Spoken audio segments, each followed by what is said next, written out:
Yo, assalamualaikum, kembali lagi di channel Perang Damai. Terus memanasnya tensi antara Rusia dengan Ukraina membuat Menteri Keuangan Sri Mulyani makin khawatir.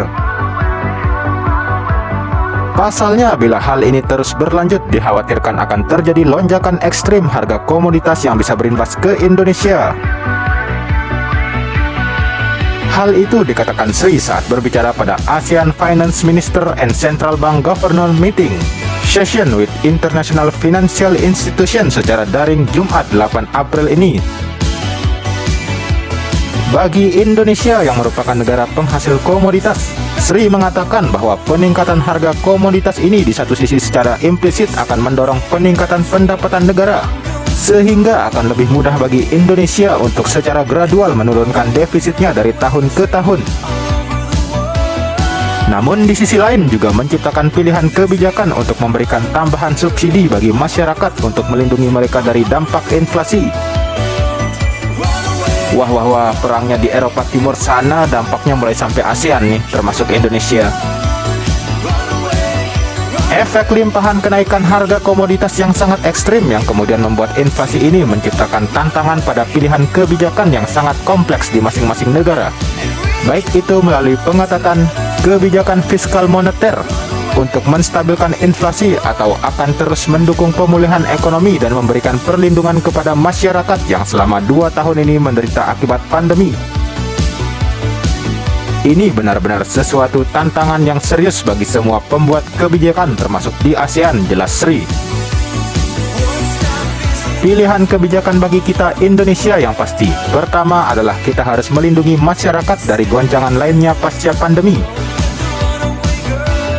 Yang kedua, terus mendukung pemulihan ekonomi terutama dari sisi bisnis dan produksi.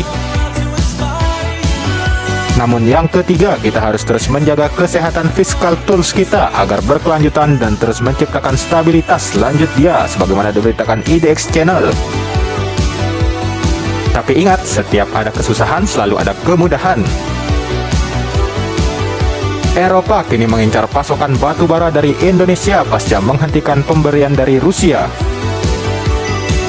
Direktur Eksekutif Asosiasi Pertambangan Batubara Indonesia, Hendra Sinadia, mengungkapkan beberapa negara Eropa telah melakukan penjajakan untuk mencari batu bara yang kualitasnya sesuai dengan yang dibutuhkan.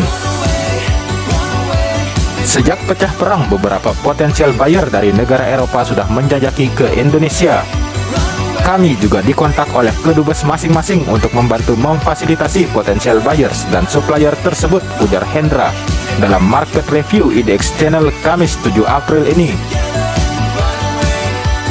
Wah, tadi Bu Sri bicara tentang kemungkinan bahaya bagi kita, sekarang Pak Hendra bicara tentang potensi keuntungan.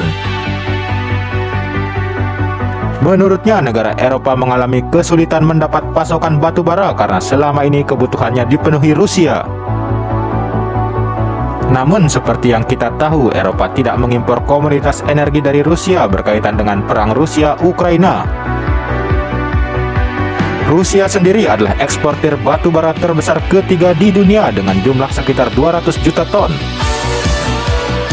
Sebanyak 120 hingga 130 juta ton diekspor ke negara-negara di Asia Timur dan India. Dan sisanya 60 hingga 70 juta ton diekspor ke Eropa. Nah, ini yang menjadi peluang, ungkapnya. Hendra mengakui hal ini menjadi tantangan tersendiri bagi perusahaan batubara di Indonesia karena selama ini Indonesia mengekspor batubara ke negara-negara Asia. Selama ini Eropa bukan menjadi market tradisional kita. Eropa itu kecil sekali porsi ekspor. Tapi karena ada kondisi ini ada peluang, tetapi tetap ada keterbatasan tutupnya. Jadi gimana nih Indonesia, mau fokus ke masalah yang muncul atau peluangnya? Kita harus pintar-pintar nih buat nyelesain masalah dan menangkap peluang. Sekian untuk episode bermanfaat kali ini. Wassalam.